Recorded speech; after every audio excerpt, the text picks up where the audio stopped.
देश सीमाओं से नहीं, आपसे, हमसे मिलकर बनता है।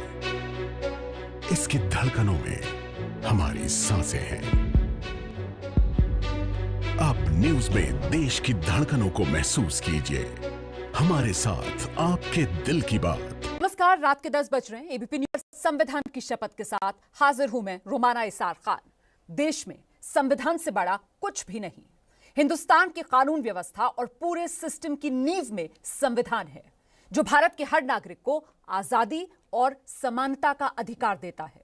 इसीलिए हर हिंदुस्तानी का फर्ज है कि वो संविधान के कायदे कानूनों का पूरी निष्ठा के साथ पालन करे। इस शो में हर रोज संविधान के दायरे में देश के बड़े मुद्दों से जुड़े सवाल उठाती हूं मैं याद दिलाती हूं संविधान की शपथ, और देश की जनता मतलब आपसे यही कहती हूं कि किसी भी सवाल का जवाब आप खुद संविधान के दायरे में रहकर तलाशें।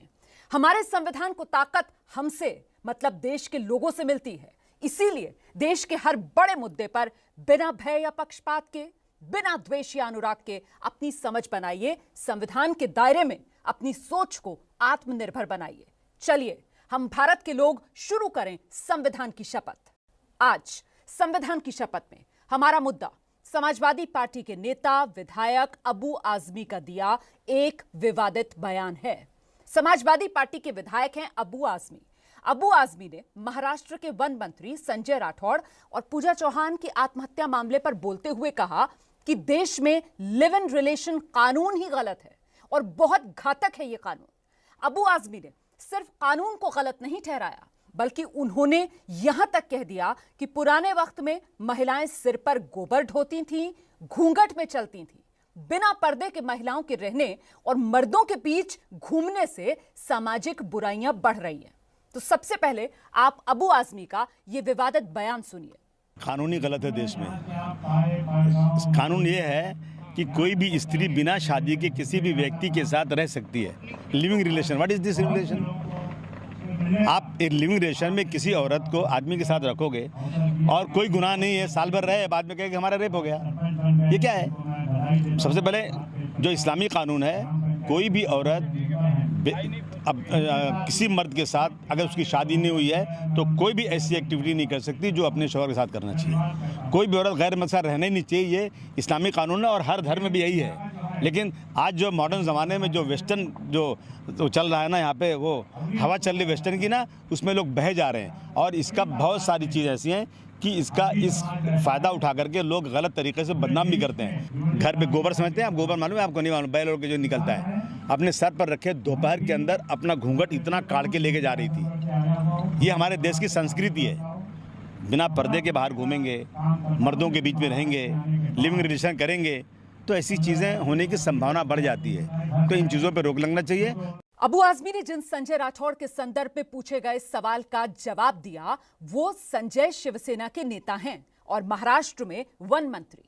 आरोप लग रहा है कि संजय की वजह से ही टिकटॉक स्टार पूजा ने आत्महत्या कर ली। बीजेपी संजय का इस्तीफा मांग रही है। अबू आजमी महाराष्ट्र विधानसभा के सदस्य हैं। जनता ने उन्हें चुना है, लेकिन उन्हें देश के कानून से ज्यादा इस्लामिक कानून पर भरोसा है। अबू आजमी के लिए ना तो भारत के कानून की कोई अहमियत है और ना ही देश के संविधान की। देखिए, संविधान का अनुच्छेद 14 समानता का अधिकार देता है। राज्य के किसी नागरिक के खिलाफ धर्म, मूल, जाति, जन्म स्थान या लिंग के आधार पर कोई भेदभाव नहीं किया जा सकता। लेकिन अबू आजमी कह रहे हैं कि महिलाएं जब सिर पर गोबर ढोती थी, घूंघट में रहती थी, वो ही ठीक था। अबू आजमी ने लिव इन रिलेशन पर बने कानून को भी गलत ठहराया। आज संविधान की शपथ में हम पूछ रहे हैं, संस्कृति और सभ्यता की आड़ में यह संविधान का अपमान नहीं है? हमने इस सवाल पर एक पोल लॉन्च किया है। एबीपी न्यूज के ट्विटर पेज पर जाकर आप इस सवाल का जवाब दीजिए, इस शो का हिस्सा बनिए। हम शो के आखिर में पोल के आंकड़े दिखाएंगे। आज संविधान की शपथ में अपने विवादित बयान पर बात करने के लिए हमारे साथ मौजूद हैं खास मेहमान अबू आजमी साहब। अबू आजमी जी, बहुत बहुत स्वागत आपका संविधान की शपथ में। मेरा पहला सवाल आपसे, पुरुषों की वकालत करते करते आप महिलाओं के खिलाफ जहर क्यों उगलने लगते हैं? नहीं, आप लोग इस तरह गलत बयानी मत कीजिए, बात की बतंगा मत बनाइए। आप लोग कट और पेस्ट करके बातों को किसी दिखाएंगे तो जरूर लोगों को लगेगा कि मैंने कोई गलत बात बोला है। मैं हमेशा ये बोलता हूं कि रेप का अगर कोई मुलजिम है, किसी ने रेप किया है, तो उसको फांसी की सजा होना ही चाहिए। परंतु उसी के साथ साथ मैं ये कह रहा हूं कि मुझे अपने देश में मुझे पूरी की पूरी बोलने की आज़ादी है। ऐसा नहीं जब असेंबली में या पार्लियामेंट में कोई बिल पेश होता है तो कोई उसके फेवर में बोलता है, कोई उसके अपोज में बोलता है। मैंने ये कहा कि लिविंग रिलेशन के खिलाफ हूं मैं। अब कोई बोले क्यों खिलाफ हो, मेरी मर्जी। लिविंग रिलेशन एक जो है वेस्टर्न कल्चर है। मैं नहीं समझता कि मेरे देश में कोई भारतवर्ष का नागरिक अपनी बहन बेटी को किसी आदमी के साथ बगैर शादी के किसी के साथ रहने के लिए सालों साल अलाउ कर दे। और ये मेरे देश का कल्चर नहीं। मैंने यही बोला, इसमें गलती क्या है। और किसी को रेप के नाम पर तुरंत बदनाम कर देना। देखिए, धनंजय मुंडे जी का नाम आया तो उन्होंने मुझे पूछा, तो धनंजय मुंडे जी का तो कुछ नहीं, वो तो घूम रहे हैं, मिनिस्टर है वो। इसका मतलब कि बात गलत थी। अगर सही बात होती तो एफआईआर हो गया होता अब तक। तो इस तरह से किसी आदमी को जबरदस्ती बदनाम कर देना बगैर इंक्वायरी के ठीक नहीं। इंक्वायरी कीजिए, गलती उसने किया है, उसे फांसी की सजा दीजिए। मैं किसी महिला को दोषी नहीं ठहरा रहा हूं। महिला तो मेरी बहन है, मेरी बीवी, मेरी माँ है। महिला सम्मानित है। इस्लाम में महिलाओं को बहुत बड़ा दर्जा दिया गया है। अबू आजमी साहब 21वीं सदी में भारत की बेटी की मिसाल देने के लिए अबू आजमी को सिर पर गोबर ला दे, चेहरा घूंघट में ढाके, ऐसी महिला का उदाहरण क्यों देना पड़ता है? इसलिए कि मैं गांव का आदमी हूं। मेरे गांव में ये सब चलता नहीं है। भारतवर्ष गांव में बसता है, शहर में नहीं। ये शहरों का फैशन हो सकता है, लेकिन गांव का कल्चर, चाहे वो कोई भी धर्म बिरादरी को, वह चलता है। आप समर्थन करते हैं सर इस कल्चर का? मैं मुसलमान हूं, हमारे यहाँ तो बुर्का लाजिम है। सर ये देश इस्लामिक कानून से नहीं चलता है ना। ये देश इस्लामिक कानून से नहीं चलता है ना, देश संविधान से चलता है। अरे भाई, इस्लामिक कानून नहीं। आप जाइए राजस्थान में, आप जाइए बड़े बड़े हिंदू फैमिलीज के अंदर, बंबई छोड़ दीजिए, आप जाइए गांव में देखिए, महिलाएं जब किसी और मर्द के सामने आती हैं तो घूंघट काटती हैं, लेकिन बहुत से तो नहीं काटती हैं। मैं कहां कुछ बोल रहा हूं, लेकिन मैं पसंद करता हूं भारतवर्ष के पुराने कल्चर को। सर दिक्कत यह है कि आप अपनी सोच को साबित करने के लिए कभी भारत के पुराने कल्चर का हवाला देने लगते हैं, कभी इस्लामिक कानून का हवाला देने लगते हैं। आपको सिंपल बात नहीं समझ में आती है क्या कि आपकी ये जो महिलाओं के खिलाफ जहरीली सोच है, दरअसल ये सोच मददगार है उन दरिंदों के लिए जो 2 साल की बच्ची से लेकर 80 साल तक की बुजुर्ग महिला में कोई फर्क नहीं करता है। आपको ये नहीं समझ में आता? मुझे सुनो मेरी बात, मुझे समझाइए मत आप। आइए मेरे एरिया में, मैं बताता हूं आपको। एक अंधा आदमी रोड क्रॉस कर रहा था, और रोड क्रॉस करते हुए एक महिला को हाथ लग गया उसका। वो अंधा आदमी देख नहीं सकता, वो जेल में बंद है इधर आर्थर रोड में। उसने देखा नहीं, गलती से हो गया उसके। आपको पता है आजकल कहीं भी झगड़ा होता है, कहीं भी 2 बच्चों का झगड़ा हुआ, कोई आदमी बीच में आया तो कोई महिला आगे कहती मुझे हाथ लगा दिया, और केस हो जाता है। क्या है ये सब? अरे इंक्वायरी होना चाहिए कि वो आदमी की नीयत क्या थी, वो सही क्या है, गलत क्या है। कोई आदमी गलत करता है तो फांसी की सजा दो, उसको मना कौन कर रहा है। परंतु शक के शुबे में किसी की जबरदस्ती, 5 साल पहले रेप हुआ है, 20 साल पहले रेप हुआ है, आज केस हो रहा है। अरे भाई, जिस दिन रेप हुआ था उस दिन केस करना चाहिए था। जिस दिन उसने छेड़ा था, हाथ लगाया था, उस दिन केस होना चाहिए था। 10 साल के बाद बोल दिया तो भी बदनाम किया जा रहा है। ये मैं उसकी मुखालफत करता हूं, चाहे पार्लियामेंट हो या असेंबली हो या सड़क हो। मैं बस ये जानना चाह रही हूं कि अगर आपको ऐसा लगता है कि कानून का दुरुपयोग हो रहा है तो ऐसे में आप कानून को दुरुस्त करने की मांग कीजिए, लेकिन आप ऐसे जहरीले बयान महिलाओं के खिलाफ क्यों देते हैं सर, जिससे उनकी सुरक्षा के साथ खिलवाड़ के हालात बने। मैं फिर दोहराती हूँ, वो दरिंदे जो है ना, वो 2 साल की मासूम बच्ची से लेकर 80 साल तक की बुजुर्ग में कोई फर्क नहीं करते। और आप ये कह रहे हैं कि जो समाज में कुरीतियां हैं उनके लिए महिलाएं भी जिम्मेदार हैं। ये तो वही सोच हो गई। इसने लाल लिपस्टिक लगा ली है, ये चरित्रहीन है, ये लड़कों के साथ हंस के बात कर रही है, अरे ये तो बड़ी कैरेक्टरलेस है। ये आपकी ऐसी गंदी सोच दिखा रहा है अबू आजमी साहब। आपकी गंदी सोच है, आप गंदे हैं, इस तरह बात मुझे मत कीजिएगा। मैंने कभी महिलाओं के बारे में गलत नहीं बोला है। आप लोग अपना टेलीविजन चलाने के लिए बात की बतंगड़ करके, कट एंड पेस्ट करके ऐसी बातें करती हैं। मैं महिलाओं का अपमान कैसे कर सकता हूं? मैं इंसान हूं, मैं महिलाओं को इज्जत देता हूं। मेरी मां महिला है, मेरी बेटी महिला है, मेरी बीवी महिला है। मैं महिलाओं का अपमान क्यों करूंगा? लेकिन महिलाओं का सम्मान रखना भी मेरी जिम्मेदारी है। आप जब ये कहते हैं कि जिस तरीके से मर्दों के साथ घूमती फिरती हैं उसकी वजह से सामाजिक बुराइयां हैं, तो इसे क्या माना जाएगा? महिला क्या है? महिला आपके घर में पिंजरे में कैद रहने वाली चिड़िया का नाम है क्या?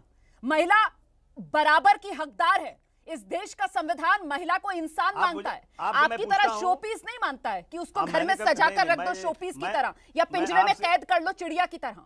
मैरिज रजिस्ट्रेशन क्यों बना है? मैरिज क्यों होती है? बिना मैरिज के कोई औरत किसी के साथ रहे तो अगर कोई बच्चा पैदा हो तो क्या होता है फिर?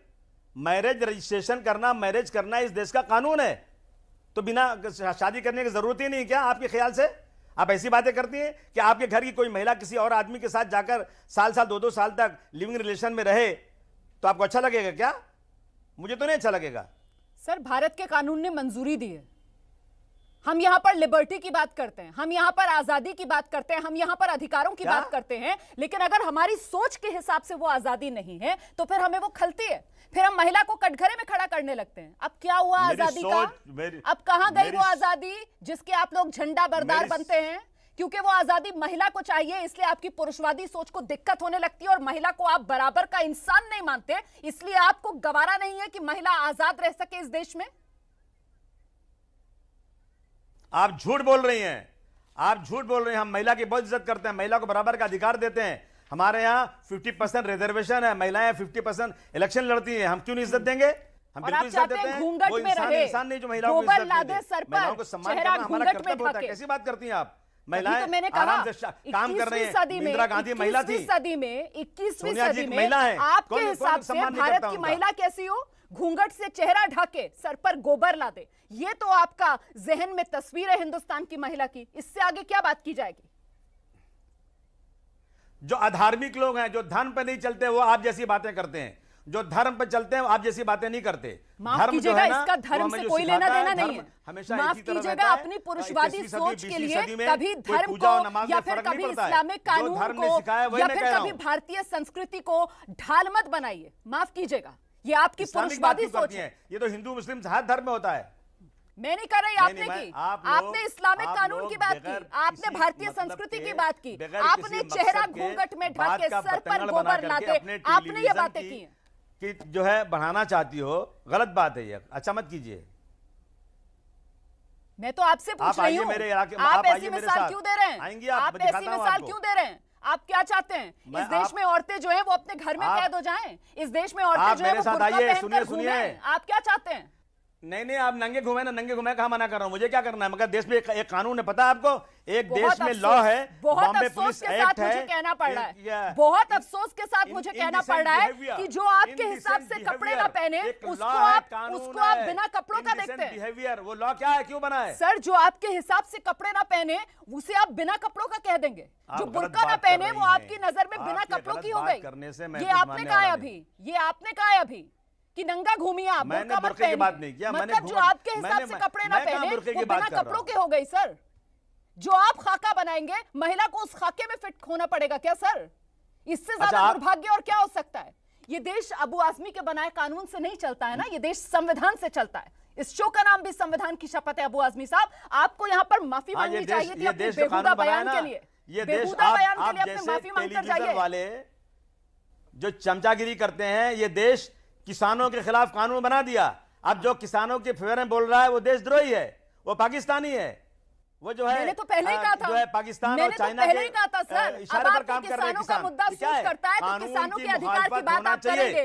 महिलाओं का मुद्दा गलत बात है तो बोलने का पूरा तो अधिकार है। आपकी पुरुषवादी सोच में महिलाएं फिट नहीं बैठती हैं तो उनके अधिकारों की आप बात नहीं करेंगे।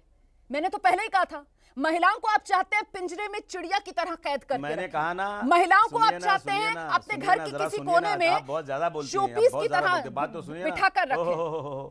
अरे बात तो सुनिए ना मैडम, बात सुनेंगे आप? थोड़ा कम बोलेंगे तो मैं भी बोलूं कुछ। आप तो बहुत बोल रही हैं, चले जा रही हैं फटाफट। ऐसा है कि हम महिलाओं की इज्जत करते हैं, महिलाओं का सम्मान करते हैं। जो व्यक्ति महिलाओं का सम्मान नहीं करता वो इंसान नहीं हो सकता। कैसी बात करती हैं आप? सर, आप बिल्कुल वैसे ही महिलाओं का सम्मान कर रहे हैं जैसे इस देश में कहा जाता है ना कि देवी की पूजा करते हैं। और जरा रेप के आंकड़े उठाकर देख लीजिए, आप बिल्कुल वैसा ही सम्मान कर रहे हैं। मतलब हम उसी महिला का सम्मान करेंगे जो हमारे बनाए खाके में फिट हो। बाकी अगर कोई महिला अपने हिसाब से जिंदगी जीना चाहती है तो फिर वो कैरेक्टरलेस है, फिर वो हमारी बला से। क्या कहा था अभी आपने? बिना कपड़ों के घूमे, आपको फर्क नहीं पड़ता। मैंने नहीं, आप महिला को कैरेक्टरलेस कैसे बोल सकती हैं? मैंने नहीं बोला, महिला को आपने कैरेक्टरलेस बोला। कैसे बोल सकती हैं? गलत बात है। आप महिलाओं का अपमान कर रही हैं। मैंने कभी नहीं कहा, मैं किसी महिला को कैरेक्टरलेस नहीं कह रहा हूं, मैं किसी अपमान नहीं कर रहा हूं। मैं कह रहा हूं कि बगैर इंक्वायरी के कोई चीज ऐसी नहीं होना चाहिए। कि 10 साल पहले 20 साल पहले ऐसा हुआ था, उस आदमी पे केस लगा दिया जाए, उसकी मिनिस्ट्री छीन लिया जाए। अरे पहले इंक्वायरी कर लो, उसके बाद आपके जैसे टेलीविजन वाले 1 मिनट के अंदर चिल्लाना शुरू कर देते हैं, वो बंद कीजिए आप लोग। तो पहले सही चीज को खबर लीजिए, फिर लीजिए। आप भी तो अपनी जबान पर लगाम लगाते ना, आप भी बस इतना ही बयान देते। आपको क्या जरूरत थी ये कहने की कि चेहरा घूंघट में ढाके, सर पर गोबर ला दे? आपको क्या जरूरत थी ये सब कहने की? आपने क्यों कहा कि सामाजिक बुराइयों के लिए महिलाएं भी जिम्मेदार है जो खुले में घूमती हैं? मैंने ये कहा नहीं, ये ऑन रिकॉर्ड है सर, ये ऑन रिकॉर्ड है। आपकी बाइट अभी संविधान की शपथ में मैंने इसलिए कहा, सुनो, डांट के बात मत कर मेरे से।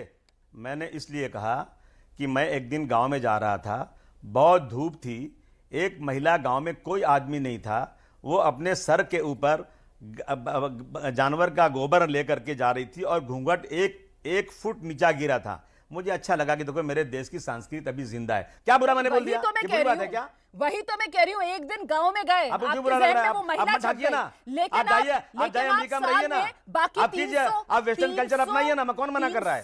मगर मैं वेस्टर्न कल्चर नहीं अपनाऊंगा, मैं अपने मेरे देश का कल्चर अपनाऊंगा। एक महिला नहीं दिखी जिसकी आप मिसाल दे सके? पूरे मुंबई से आपको एक महिला नहीं दिखी जिसकी आप मिसाल दे सके? आपको वो साल का एक दिन याद रह गया जब आपने किसी महिला को देखा घूंघट ढाके हुए, गोबर लादे हुए, और आपको तरस नहीं आया कि महिला किस तरीके की बेड़ियों में फंसी हुई जिंदगी गुजार रही है, बेचारी कैसी मजबूर है? आपको अच्छा लगा, आपको उस महिला की पीड़ा नहीं दिखी, लेकिन क्योंकि आपकी पुरुषवादी सोच को बड़ा अहंकार मिला, आपको बड़ा अच्छा लगा आपको देखकर, सैटिस्फाई हुई आपकी पुरुषवादी सोच ना उस महिला को उस हाल में देखकर।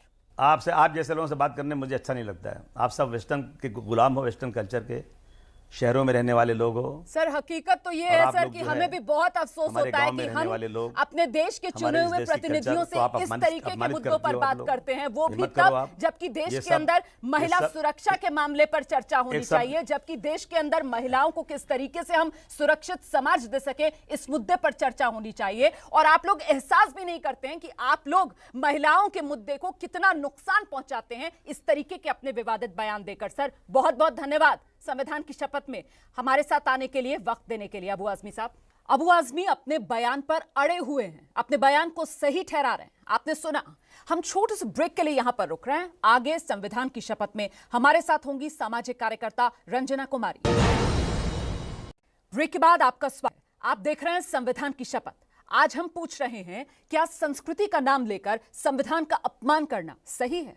चर्चा अबू आजमी के उस विवादित बयान पर हो रही है जिसपे उन्होंने लिव इन कानून को ही गलत ठहरा दिया और सामाजिक बुराइयों के लिए महिलाओं के खिलाफ खुलेआम मोर्चा खोल दिया। महिलाओं को जिम्मेदार अबू आजमी मानते हैं सामाजिक बुराइयों के लिए। अबू आजमी अपना पक्ष रख चुके हैं, लेकिन अब हम सामाजिक कार्यकर्ता रंजना कुमारी का रुख करेंगे।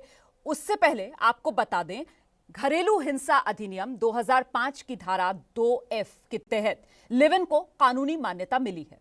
लिव इन में महिला को भरण पोषण का अधिकार भी मिला है। लिव इन रिश्ते में पैदा हुई संतान को संपत्ति में उत्तराधिकार भी मिला है, ठीक वैसे ही जैसे विवाह से पैदा हुई संतान को अधिकार मिलते हैं। और अब हमारे साथ मौजूद हैं सामाजिक कार्यकर्ता रंजना कुमारी जी। रंजना जी, बहुत स्वागत आपका संविधान की शपथ में।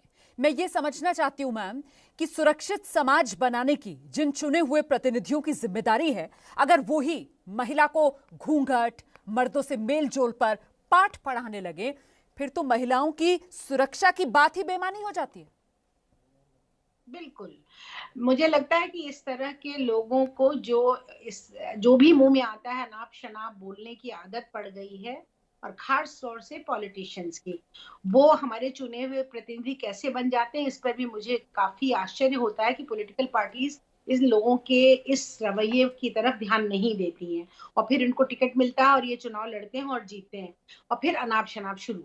तो इसको बंद करने का सबसे अच्छा तरीका है कि इन लोगों के खिलाफ सुओ मोटो एक्शन कोर्ट्स लें। कमीशन फॉर विमेन बनी हुई है, national commission for women, state commission for women, इनको सुओ मोटो एक्शन ले करके इनके खिलाफ चार्जशीट करनी चाहिए, इनके खिलाफ FIR लिखानी चाहिए, क्योंकि हमारे पास कानून है। आप इस तरह की बातें करके, और खास तौर से जो आपका सेक्सिस्ट एटीट्यूड है, जो आपका मिसोजिनिस्टिक माइंडसेट है, आप इससे इस तरह से आप बच के निकल नहीं सकते और निकलने नहीं देना चाहिए।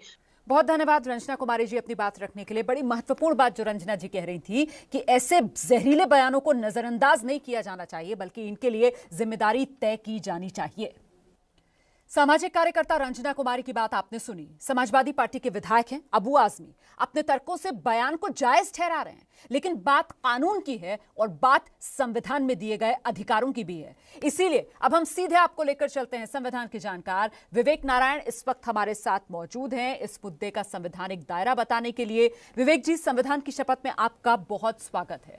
मैं आपसे यह समझना चाहती हूं सर, एक विधायक देश के कानून में सुधार की मांग करे ये और बात, लेकिन उसकी आड़ में महिलाओं के लिए घूंघट की वकालत कर देना, महिलाओं के पुरुषों से मेलजोल पर सवाल उठा देना, ये तो समानता, जीवन जीने की आजादी की जो संवैधानिक कसौटी है उस पर कैसे परखा जाएगा? 1929 की बात है, एक case supreme court of India के सामने आया उस पीरियड में, जिसमें सुप्रीम कोर्ट ने एक लिव इन रिलेशनशिप को रिकग्निशन दी थी, क्योंकि दोनों लोग पति आदमी और औरत दोनों 31 साल से साथ रह रहे थे। और मजे की बात यह है कि वो मुस्लिम कपल था, उनकी शादी नहीं हुई थी और उनको माना गया था। 1929 के केस के बारे में मैं बात कर रहा हूँ। उसके बाद में समय समय पर सुप्रीम कोर्ट ने अलग अलग मामलों में, पायल शर्मा के केस में, भारत माता वाले केस में, एस खुशबू में, एंड देन सबसे अच्छा जो केस है सुप्रीम कोर्ट का डी वेलु स्वामी, जिसमें सुप्रीम कोर्ट ने लिव इन रिलेशनशिप के बारे में बाकायदा उन्होंने एक तथ्य के तौर पे उसको एक्सेप्टेंस भी दी। तो इस तरह के मामले जब हैं हमारे सामने, तो ऐसे में किसी एक इंसान का आकर कह देना कि ये सब सरासर ठीक नहीं है और समाज इससे खराब होता है, ये बड़ा शर्मनाक बात है मेरे हिसाब से। बहुत बहुत धन्यवाद विवेक जी आज के विषय का संवैधानिक दायरा दर्शकों के सामने रखने के लिए। संविधान की शपथ में आगे बात करेंगे दिल्ली की अदालत की उस टिप्पणी की जिसमें जज ने कहा है कि राजद्रोह का इस्तेमाल असंतुष्टों को चुप कराने के लिए नहीं किया जा सकता। संविधान की शपथ देख रहे हैं आप। पिछले आधे घंटे हमने अबू आजमी के विवादित बयान पर चर्चा की। अबू आजमी के बयान को लेकर आपकी राय क्या है और मेरी राय क्या है, आपसे थोड़ी देर बाद आपके सामने में रखूंगी। और उससे पहले एक और मुद्दे की बात कर लेते हैं। दिल्ली की एक अदालत ने राजद्रोह कानून को लेकर बड़ी टिप्पणी की। अदालत ने कहा, उपद्रवियों पर लगाम लगाने के नाम पर असंतुष्टों को चुप करने के लिए राजद्रोह कानून का इस्तेमाल नहीं किया जा सकता। किसान आंदोलन से जुड़े एक कथित फर्जी वीडियो को डालने के मामले में 2 आरोपियों को जमानत देते हुए जज साहब ने यह टिप्पणी की। कोर्ट ने कहा, इस कानून में कहा गया है कि अगर किसी व्यक्ति के किसी कृत्य से सामाजिक तौर पर माहौल खराब होने या शांति व्यवस्था की जगह हिंसा फैलने की आशंका हो तो इस कानून का इस्तेमाल किया जा सकता है। अगर ऐसा साबित नहीं होता कि किसी आरोपी के किसी कृत्य से सामाजिक शांति का माहौल खराब हुआ हो या देश की शांति व्यवस्था को हिंसा के जरिए खराब करने की कोशिश की गई हो, तो फिर ऐसे मामलों में देशद्रोह की धारा लगाना शुरुआती तौर पर बिल्कुल सही नहीं है। ये टिप्पणी ऐसे वक्त में आई है जब ग्रेटा थनबर्ग टूलकिट मामले में हुई दिशा रवि की गिरफ्तारी को लेकर भी सवाल है। अब सवाल ये कि दिशा रवि पर जो आरोप हैं उसमें उन पर देशद्रोह के तहत मामला दर्ज होना चाहिए या नहीं। 124A जो सेडिशन का जो लॉ है, वो वहां किसी तरह का कोई गवर्नमेंट ऑफ इंडिया के खिलाफ उसका ऐसा कोई एक्ट नहीं है जिसमें कहीं कोई बगावत, कहीं किसी तरह की कोई कॉन्स्पिरेसी और कहीं एंटी गवर्नमेंट कोई काम कर रहा हो। बेसिकली एक मूवमेंट चल रहा है किसान आंदोलन का, और उसमें एक ऐसी ओपिनियन बन गई है लोगों की कि गवर्नमेंट के खिलाफ कि गवर्नमेंट बिल नहीं वापस ले रही है। तो उसमें हर एक इंडिविजुअल का एक अपना पर्सनल लिबर्टी है, उसका बोलने का अधिकार है, और उसमें लोग जुड़ गए। तो इसका मतलब ये नहीं कि अगर गवर्नमेंट के खिलाफ वहां कोई आंदोलन कर रहा है या अपने ही गवर्नमेंट से रिक्वेस्ट कर रहा है कि एक पर्टिकुलर लेजिस्लेशन ठीक नहीं है, कुछ लोगों के दिमाग में वो ठीक नहीं है, तो वो चाहते हैं कि उसमें सुधार हो या उसकी वापसी हो। तो इसके लिए हम लोग गवर्नमेंट को सेडिशन लगाने का किसी तरह का कोई भी गवर्नमेंट को कोई अधिकार नहीं मिलता है। और इस कोर्ट ने तो बहुत ही अच्छी तरह से इसको इंटरप्रेट करके और बहुत अच्छा फैसला दिया है। पहले आपको बता देते हैं राजद्रोह की धारा है क्या। अगर कोई शख्स लिखकर, बोलकर या किसी और माध्यम से भारत में विधि द्वारा स्थापित सरकार के खिलाफ नफरत, दुश्मनी या अवमानना पैदा करेगा तो उसे राजद्रोह का दोषी माना जाएगा। राजद्रोह का अपराध गैर जमानती है। इसमें गिरफ्तारी के लिए किसी वारंट की जरूरत नहीं पड़ती। इस अपराध में दोनों पक्ष के बीच समझौते का भी कोई प्रावधान नहीं है। राजद्रोह का अपराध साबित होने पर 3 साल से लेकर आजीवन कारावास तक और जुर्माने का भी प्रावधान है। शुरुआत करते हैं बीजेपी के नेता, सुप्रीम कोर्ट के वकील नलिन कोहली साहब हमारे साथ मौजूद हैं। नलिन जी, संविधान की शपथ में आपका बहुत स्वागत। मेरा पहला सवाल आपसे यह है सर कि क्या सत्ता पक्ष राजनीतिक औजार की तरह अपने विरोध में उठ रही आवाजों को दबाने के लिए राजद्रोह का इस्तेमाल कर रहा है? बिल्कुल नहीं, और इसके कई पहलू हैं रोमाना जी, जो हमें कानूनी रूप से भी और राजनीतिक रूप से भी, दोनों रूप से देखने होंगे। पहली बात, जो 26 जनवरी को हुआ वो शर्मनाक था, और हर भारतीय जो भारत में भारत के ध्वज के प्रति, जो संविधान में उसकी आस्था है, उसका सर जो है झुक जाता है शर्म के मारे। क्योंकि संविधान के दिन पर, जिस दिन संविधान लागू हुआ इस देश में, हमने क्या देखा? पुलिसकर्मी 500 जो है घायल हुए, हमने देखा क्या हुआ लाल किले पे। और इस सब के पीछे उस समय जितने राजनीतिक दल है, जितने सम्मानित लोग हैं, सबने कहा जांच भी होनी चाहिए और कार्रवाई भी होनी चाहिए। पुलिस ने इसके तहत ही देखा कि कुछ विदेश में तत्व ऐसे हैं जो भारत में हिंसा कराने में या इस आंदोलन के माध्यम से कुछ गलत कराने के लिए कार्य कर रहे थे। वो विदेशी तत्वों की जानकारी के लिए और इन्वेस्टिगेशन करने के लिए एफआईआर हुआ 4 फरवरी को, अगर मुझे याद है। उसके तहत फिर एक ग्रेटा थनबर्ग का ट्वीट आया जिसमें टूल किट आया। टूल किट में कुछ ऐसी बातें थी जो मतलब उन पे प्रश्न उठते हैं, और उस टूल किट के इन्वेस्टिगेशन से एक लड़की पर आकर इन्वेस्टिगेशन आई है, रुकी है। तो इसमें जबरदस्ती रोकने की क्या बात है? ये तो जांच हो रही है, जांच के प्रति अगर कुछ उसके तहत कुछ मिलता है तो क्या कार्रवाई नहीं होनी चाहिए? तो मैं इसे नहीं मानता। अब आ जाइए आप सेडिशन लॉ पे जी। सेडिशन लॉ हमारे कानूनी प्रावधान है, और ये जब तक प्रावधान है तो इसका प्रयोग किया जा सकता है। इसका थोड़ी ना मतलब है कि कोई गैर संवैधानिक काम हो रहा है। अब इन विषयों पे सेडिशन लॉ आ सकता है, लेकिन पुलिस को ये प्रूव करना पड़ेगा। जांच के बाद ही तो पता पड़ेगा कि केस बनता है या नहीं बनता है। एक आखिरी पहलू, दिशा रवि के लिए कहा जा रहा है कि सिर्फ वो 21 साल की छात्र हैं या कुछ। उनके ट्वीट्स में प्रश्न उठता है कि वो मोह धारीवाल के साथ क्यों है संपर्क में। ऐसे कोई 18 साल का, 19 साल का, 20 साल का लड़का या लड़की जिहाद के कई ऑर्गेनाइजेशन से, चाहे लश्कर तैयबा हो, चाहे अल कायदा हो, चाहे आईसिस हो, उनसे संपर्क करे, तो क्या उनको ये भय नहीं होना चाहिए कि हम कानून तोड़ रहे हैं? भाई, सिख फॉर जस्टिस हो या इस प्रकार के जो खालिस्तानी ग्रुप्स हैं, ये बैंड आउटफिट्स हैं, अगर आप उनसे बात कर रहे हैं तो कहीं ना कहीं एक चिंता आपके मन में भी होनी चाहिए। और फिर जब ग्रेटा थनबर्ग के साथ ट्वीट्स आते हैं जो सार्वजनिक हुए हैं, उसमें आप खुद जो है जानते हैं कि यूएपीए क्या है, हम पर दिक्कत आ सकती है, मुझे वकीलों से बात करने दीजिए। तो मुझे लगता है किसी भी क्राइम को ना धर्म से जोड़ना चाहिए, ना उम्र से, क्योंकि मोहम्मद कसब भी तो 21 साल का था। निर्भया के रेप केस में एक व्यक्ति जो है नाबालिग था। तो क्राइम का एज से कुछ नहीं है, कोई व्यक्ति 80 भी हो सकता है क्राइम करते समय।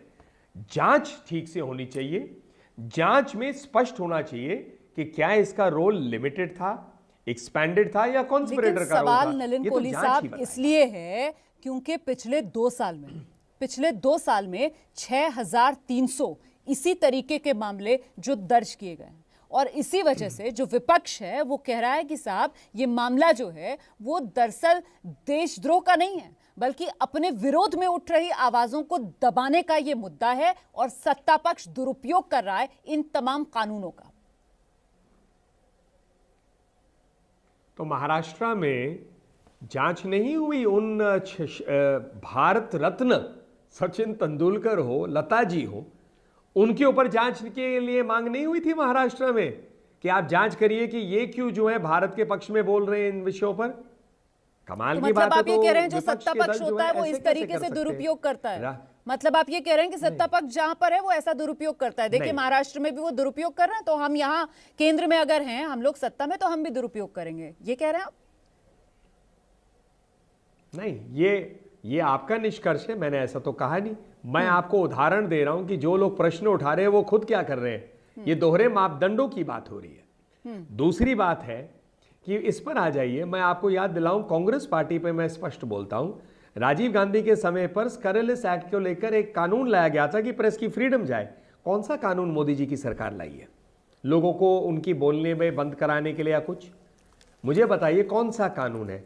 आज एक फैशन हो गया है जहां राजनीतिक दल और कुछ गिने चुने लोग, बुद्धिजीवी जो अपने आप को कहते हैं संविधान खतरे में है, ये अनडिक्लेयर्ड इमरजेंसी। अनडिक्लेयर्ड इमरजेंसी क्या है? इमरजेंसी एक ही बात हुआ है, आपातकाल, इंदिरा गांधी जी के समय 1975 में, कि संविधान खतरे में। कैसे खतरे में? जितनी गालियां मोदी जी को सुनाई जाती है शायद किसी प्रधानमंत्री को नहीं सुनाई गई।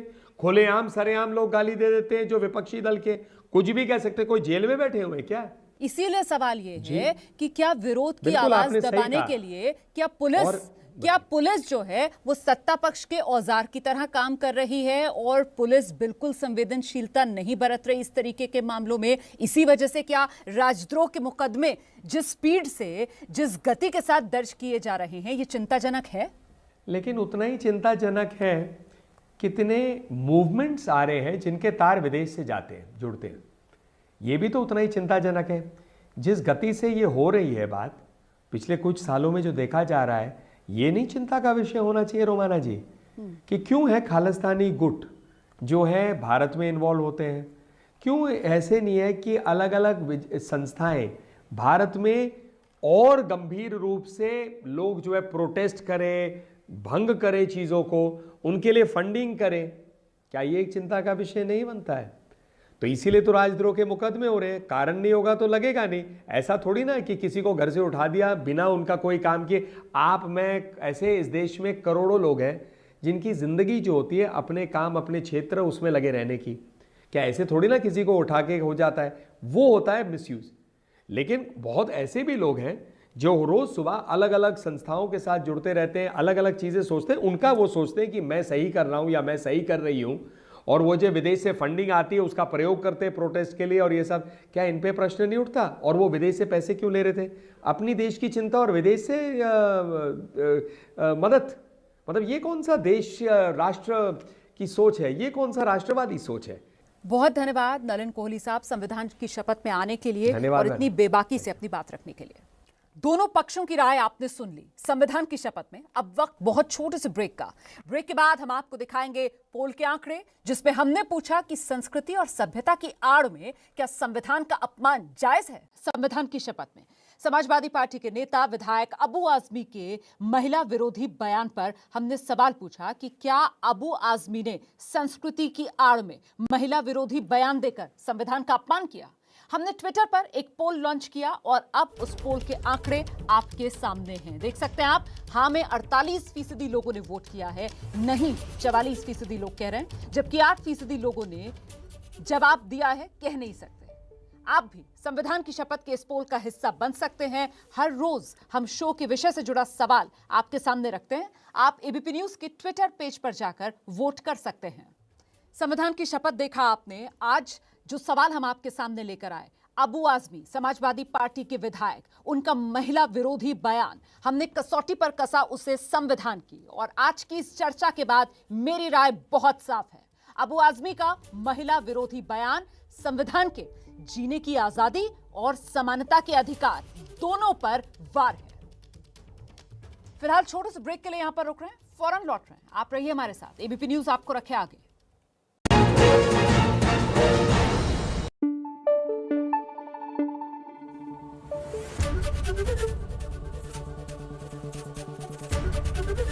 एबीपी न्यूज आपको रखे आगे।